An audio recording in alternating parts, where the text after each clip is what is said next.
Hi, my name is Daniela Mankevich, and I am an EOS specialist with the Office of Equal Opportunity Services. Hi, I'm Erica Harrison, and I'm also an Equal Opportunity Specialist with EOS.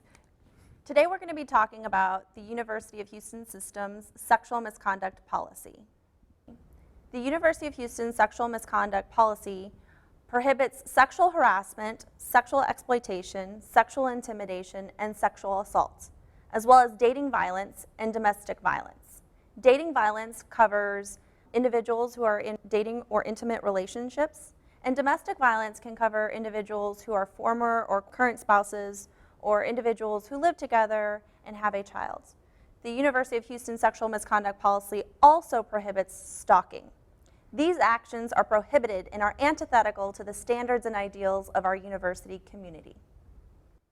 Here are some key facts about the sexual misconduct policy. It covers faculty, staff, students, and visitors. It covers behavior that occurs on and off campus. There's no time limit to report or file a complaint. The policy also provides equal rights to all people that are involved in the process. And finally, making a report does not automatically start the formal process. As I stated before, sexual harassment is prohibited under the sexual misconduct policy. Sexual harassment is unwelcome, verbal, written, or physical behavior of a sexual nature directed at someone because of that person's sex or based on gender stereotypes. As I stated previously, sexual assault is also prohibited under the sexual misconduct policy. Sexual assault is any form of non-consensual sexual activity. Sexual assault represents a continuum of conduct from forcible rape to non-physical forms of pressure to compel individuals to engage in sexual activity against their will. Here are some examples of sexual assault: rape or attempted rape, oral sex, unwanted sexual touching, knowingly transmitting a sexual disease to another, and engaging in sexual activity with a person who is unable to consent. As we stated before, sexual assault is a non-consensual activity. So what is consent? Consent is an informed, freely, and affirmatively communicated willingness to participate in a particular sexual activity. Consent can be expressed either by words or clear, unambiguous actions. Consent is not passive and cannot be inferred from the absence of no. Consent must be present throughout the entire sexual activity. A person is unable to consent if the person is mentally or physically incapacitated due to the influence of drugs, alcohol, or medication. As student leaders or advisors, you may be wondering what to do when you receive a report of sexual misconduct.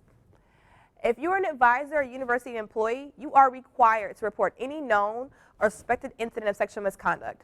Student leaders are not required reporters, but they may be held accountable for actions of their members. Student leaders should report any known or suspected misconduct as well. If you're not a required reporter, you may submit reports anonymously through MySafe Campus. So here's a few things to note. Even if you hear it secondhand, even if you don't know the names of all the people that are involved, if the person's asking to keep it a secret, and even if the story is incomplete, no matter what, you still should report it to us. So what do you do when you receive a report? First, you should listen to the reporter. Avoid feeling the awkward silence as they think or tell you what happened. Second, you should support them. Ask a few questions. Are you physically hurting? If so, call UHPD or 911. Ask them if they feel safe. If there's immediate safety concerns, again, call UHPD or EOS. EOS can always help devise a plan for their safety. The third question that you may want to ask is, what can I do for you? This may include walking with them to the counseling center or just being a good friend. Additionally, you should document whatever is reported to you. And finally, you should report this incident to EOS within 24 hours of receiving the report. That can be done in person, via phone, or email. What should you avoid doing when you receive a report? Avoid being a counselor and advocate. Offer campus resources instead. We have a great counseling center on campus, CAPS. It's located in the Student Service Center 1 on the second floor. Also, the Student Health Center is a great resource. Additionally, you should avoid being an expert or an investigator. Use UHPD or EOS in those instances. Contact UHPD after letting the reporter know that you intend to. Also, contact EOS as required under the policy. EOS will investigate these matters under our sexual misconduct policy, so you don't have to. If you are a required reporter, you should disclose to the reporter that you are not confidential and are required to report Instances of sexual misconduct. Disclose as soon as possible. Offer to connect them with confidential resources if they prefer, including CAPS or the Student Health Center. Finally, avoid making the person feel like you do not want to talk to them. So how can we be safer on campus? We want to prevent violations of the sexual misconduct policy. Here are a few tips. If you consume alcohol, do so in moderation. When you're with someone, communicate clearly to ensure that he or she knows your limits from the beginning. If you go on a date with someone that you do not know very well, tell a close friend your plans. You have the right to say no, even if at first you say yes, and then change your mind. And finally, be aware of your surroundings at all times. Another way to reduce risk on campus is to become an active bystander. Why do we need active bystanders? Well, it's our responsibility to make our campus community safe. And there can be barriers that make it difficult for someone to report incidents of sexual misconduct. Bystander intervention reduces the risk of sexual misconduct and other inappropriate conduct on our campus. It also discourages attitudes and behaviors that support sexual assault and other harmful behavior. So what can you do as an active bystander? You can be direct and confront the behavior directly. You can create a distraction, which may help to diffuse the situation or give the person a chance to get away.